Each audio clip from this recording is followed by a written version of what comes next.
Hello everyone, my name is Daniel Vella. I'm doing third year doing maths and computer science, and today I'd like to try to illustrate the scale of large numbers.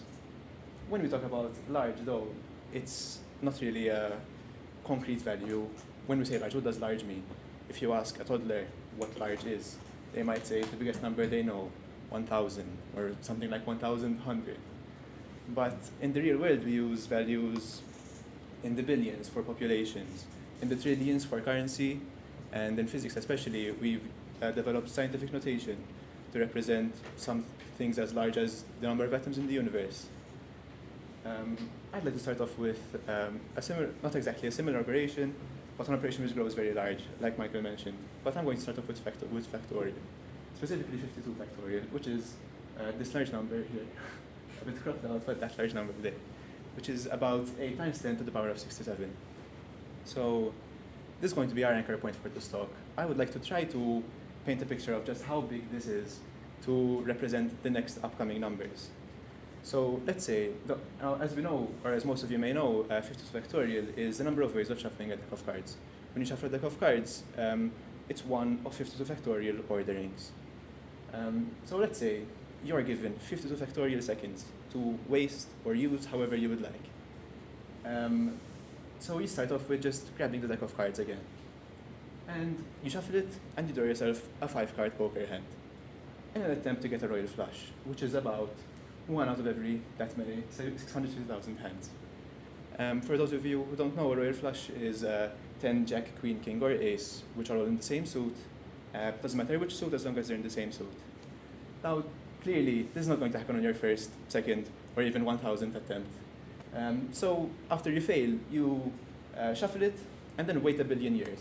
Wait a billion years and then redraw another 5-card hand. Eventually, though, just by probability, you will hit the royal flush, and we'll assume that this happens about that often from here on.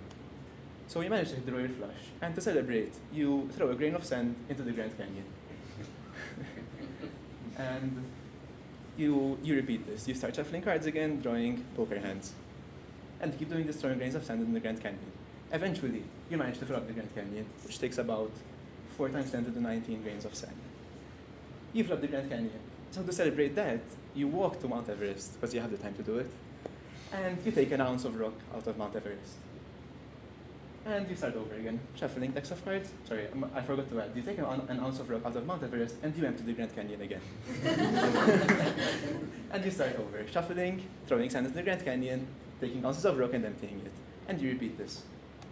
Eventually, you will have displaced about 5.7 quadrillion ounces of rock, which is the entirety of Mount Everest. But you're not quite done yet, so you keep doing it, just taking rocks out of random places, taking rocks out of the surroundings. Eventually, you will have moved about 5.5 billion Mount Everests, and you get a bit bored, you get a bit tired, after all this rock carrying. So you have this many seconds left. Check your watch, just to see where you're at. You have this many seconds left. Sorry, have passed. My apologies. This many seconds have passed. Now, this is already an incredibly large number, but in reality, this is only just 1/3 of 52 factorial. So the inconceivable scale of this number, going through 5.5 billion Mount Everests after repeating those recursive actions so many times, only gets you 1/3 of the way through this number. But the next number I'd like to talk about, Graham's number, or G, makes it look like 0 in comparison. It makes 52 factorial look like a rounding error. Now this number was defined as an upper bound to a problem in Ramsey theory, which is defined here. This is a 3-dimensional example. So practically given a 3-dimensional cube, you make it into a connected graph where every pair of vertices is connected, and you color each of them red or blue. And then you attempt to find a single colored complete subgraph on 4 coplanar vertices. If you can find one, then that's great. But we're trying to find what is the least n, such that every coloring contains at least one of these. Because clearly, if I replace any of those colorings to blue, then we have found the counterexample. So now the lower bound to this problem is 3. 3 is a lower bound. But we're interested in the upper bound here. Now, I'm going to be using Michael's Knut-Sakharov notation, which he very kindly defined for me.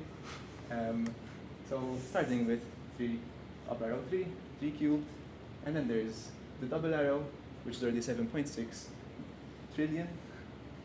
And then the triple arrow, which is 3 double arrow, that much. And then we're going to get to 3 hexated to 3, which is we'll call G1 over here. Now, you may assume that G2 is just 3 with 5 arrows, 3. Just adding on to the subscript, adding 1 to the arrow. But in reality, G2 is defined as this, where the number of arrows is actually equal to G1 itself. Now, the scale of this, just to have an idea, this number of arrows is already larger than the number of atoms in the observable universe, the number of Planck volumes even in the observable universe. So Graham's number, so Graham's number then is defined as 3 with some number of arrows, where the number of arrows is 3 with some number of arrows between them. And this goes on and on until you reach G2 and G1. Now, capital G, Graham's number itself, is defined as G64. This is repeated 64 times. So it's just to have an idea of the scale. Like we mentioned, this is already larger than the number of Planck volumes in the observable universe. But even if you were to try to represent G as a power tower, because in reality all this is 3 to the 3 to the 3 to the 3 to the 3, there's still not enough, even for each of those numbers. They would take more, if you were to write them all down, it would take more than the Planck volumes in the observable universe. So it's even still physically impossible to represent this as a power tower. Now moving on to the next step up the ladder, 3, 3. Now this number is a bit different. It's not able to be defined. Its lower bound far exceeds Graham number already. And this 3 function seeks to answer the following question. Given n colors, what is the length of the longest sequence, xm of 3's, such that the 3m has m or less nodes and no previous 3 is inf-embeddable to into a later 3. Inf-embeddable practically means it's sort of contained, but slightly different because it relies on the nearest common ancestor. So if we have 2 colored vertices where the nearest common ancestor is some color, then in a later tree there is never those 2 colors with the same nearest common ancestor, even if there are nodes in between. So this is completing this on 1, 3, 1. We're given 1 color, you can only do 1 node. If you try to move forward, this will always be part of the next tree. Now moving on to 3, 2, one would assume you just do black and red, for example. But then the third option will always have some part of a previous tree. So instead, we define the second one as having 2 of them, so that the third tree, so that the second tree cannot be contained within the third tree. So we have found that 3, 2 is 3. But then we move on to 3 of 3, which itself cannot be represented using a recursive notation, similar to Graham's number. It grows so quickly that it grows faster than any recursive notation we can define, unless we use second order arithmetic. But we can still, it is a computable problem. We can still, there's a defined search space where we can just try every tree and measure the length and do a less than or equal to function. But if we were to attempt to here's an example of a 3-3 sequence where even just adding the 1 color shows how many different possible options we have now. Because green is never used, so we can just keep going. Now, using this brute force search, some of you may wonder, why not just leave the computer running overnight? Well, if you're given a Graham's number of observable universes, where each atom in those universes is itself a supercomputer given a Graham's number of years to run this problem, that combined computing power cannot even come close to 1% of 3-3. So sort of Graham's number, so 50 factorial, which is this unimaginably large number we discussed, is just a tiny part of Graham's number, which is itself 233. That tiny part, it keeps going. And obviously this keeps going, we can define more and more numbers.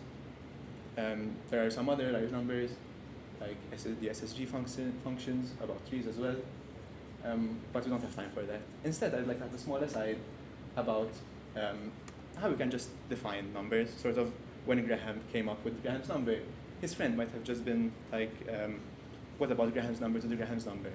But we already know that Graham's number itself is an upper bound, so what's the point in defining a higher upper bound? But this is actually a subset of mathematics called googology, where you just define large numbers for the sake of it. It's quite an unserious field of mathematics, which I find quite fun. So But since it's not very supported, most of it is still undefined. So for example, this main notation powers exploding array function, or beef for short, as seen on their wiki page. It's still, it's not defined beyond iteration arrays, it's still defined. But regardless of this definition, people still use it to define large numbers. And while looking into this, I found a couple of numbers which I found quite amusing, so here are a couple of examples. We have the biplexulus, which is using beef notation, is that over there. And then we have the mea mea mea lokapua, which is not to be confused with the mea mea lokapua umpa, which is actually one of the largest numbers defined in this way. And finally, my personal favorite, this one, which I won't even try to read. Thank you for listening. I hope you enjoyed.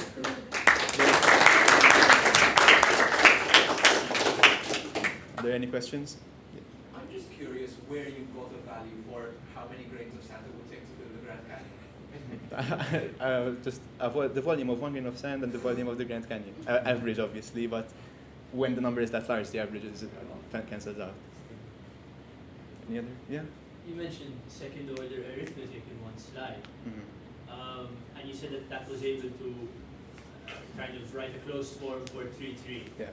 Like, is it an easy thing you can maybe go into a bit more, because I'm curious? So it's not necessarily, I'm not sure if there's a defined way to write this recursive notation, but there is something called the fast-growing hierarchy. I think it's shown on one of these wiki pages. Yes, here. So this is the fast-growing hierarchy. Considering f with this subscript, you probably can't see, but it's omega to the power of omega to the power of omega to the power of 2 with 4 on the right, which I think is pentation. Omega itself is the size of the natural numbers. It is an ordinal that is the size of the natural numbers. So it's kind of like taking the natural numbers to the power of the natural numbers, which is already itself an infinite number, but that to the power of itself, to the power of itself, to the power of itself. So kind of, there is a fast-growing hierarchy for 3-3 using omega, which is an even larger infinite ordinal. So for that reason, since the first infinite ordinal that can represent 3-3 is an infinity larger than omega, which is our natural numbers, we know that we cannot represent it in first order, at least. Cool, thank you. All right. Thank you very much.